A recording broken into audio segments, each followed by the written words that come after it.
Hello, and doctor Rajesh Kumar, dental surgeon ആണ്. ചില പേഷ്യൻസിന് എത്ര ക്ലീൻ ചെയ്താലും വീണ്ടും വീണ്ടും തിരിച്ചു വരുന്ന ഒരു പ്രത്യേക ടൈപ്പ് സ്റ്റെയിൻസ് ഉണ്ട്. നല്ല ഡാർക്ക് ആയിട്ട് ബ്ലാക്കിഷ് ആയിട്ട് കാണുന്ന ഈ സ്റ്റെയിൻസിനെ ക്രോമോജനി ബാക്ടീരിയൽ സ്റ്റെയിൻസ് എന്നാണ് പറയുന്നത്. നമ്മുടെ വായിലെ ചില പ്രത്യേക ടൈപ്പ് ബാക്ടീരിയ, ക്രോമോജനി ബാക്ടീരിയ എന്ന് പറയുന്നു, ഈ ബാക്ടീരിയയാണ് ഈ സ്റ്റെയിൻസ് ഉണ്ടാക്കുന്നത്. ഈ സ്റ്റെയിൻസ് വരാതെ എങ്ങനെ സൂക്ഷിക്കാം അതാണ് പറയാൻ പോകുന്നത്.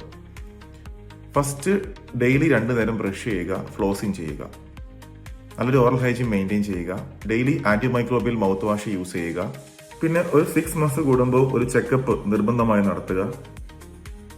പിന്നെ സ്റ്റെയിൻസ് പെർസിസ്റ്റ് ചെയ്യുകയാണെങ്കിൽ ഒരു ഡെന്റൽ സ്കെയിലിംഗ്, ക്ലീനിങ്, പ്രൊഫൈലാക്സിസ് ചെയ്യുക. പിന്നെ നമ്മുടെ ടൂത്തിന്റെ സർഫേസ് ഇനാമലൊക്കെ ചിപ്പായിട്ട് പോയിട്ടുണ്ടെങ്കിൽ റഫ് സർഫേസ് ഉണ്ടാവും. ഈ റഫ് സർഫേസിൽ പെട്ടെന്ന് ഈ സ്റ്റെയിൻസ് വരും.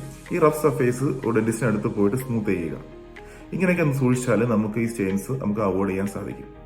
പിന്നെ മധുരമുള്ള പല്ല് പറ്റിപ്പിടിക്കുന്ന ഭക്ഷണപദാർത്ഥങ്ങൾ പരമാവധി അവോയ്ഡ് ചെയ്യുക.